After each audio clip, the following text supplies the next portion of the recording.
നിശബ്ദ പ്രചാരണവുമായി അവസാന വോട്ടും ഉറപ്പിക്കാനുള്ള ഓട്ടത്തിലാണ് മുന്നണികൾ. ഇന്നലെ കൊട്ടിക്കലാശം കഴിഞ്ഞ് രാഹുൽ ഗാന്ധി ഡൽഹിയിലേക്ക് മടങ്ങിയപ്പോൾ പ്രിയങ്ക വയനാട്ടിൽ തന്നെ നിന്നു. തിരഞ്ഞെടുപ്പ് കഴിഞ്ഞാണ് പ്രിയങ്കയുടെ മടക്കം.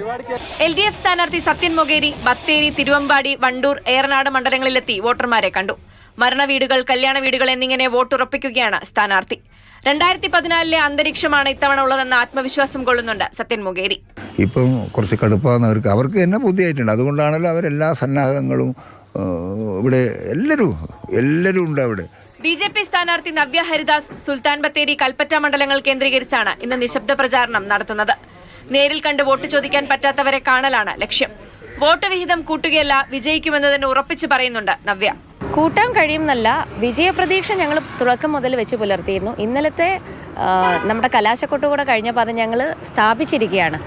പുഴുവരിച്ച ഭക്ഷ്യക്കിറ്റ് വിവാദത്തിൽ വയനാട്ടിൽ കോൺഗ്രസിനെ പ്രതിസ്ഥാനത്ത് നിർത്താനുള്ള ശ്രമത്തിലാണ് DYFI. എന്നാൽ ഉത്തരവാദിത്തം സർക്കാരിനാണെന്ന് ആഞ്ഞടിക്കുന്നു മുസ്ലിം ലീഗ്. അവർ വിതരണം ചെയ്ത അരിയല്ലേ വയനാട്ടില്, പഞ്ചായത്തിന് അല്ലെങ്കിൽ എവിടുന്ന് അരി കിട്ടണു? അരി ഗവൺമെന്റ് കൊടുത്തതാണ്.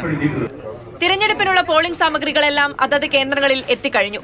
പോളിംഗ് ബൂത്തിലേക്ക് എത്താനുള്ള അവസാനഘട്ട ഒരുക്കത്തിലാണ് ഉദ്യോഗസ്ഥരും. UDF ക്യാമ്പ് അവകാശപ്പെടുന്നത് 5 ലക്ഷം ഭൂരിപക്ഷമാണ്.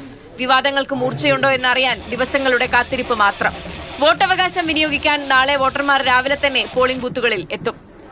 മാതൃഭൂമി ന്യൂസ്, വയനാട്.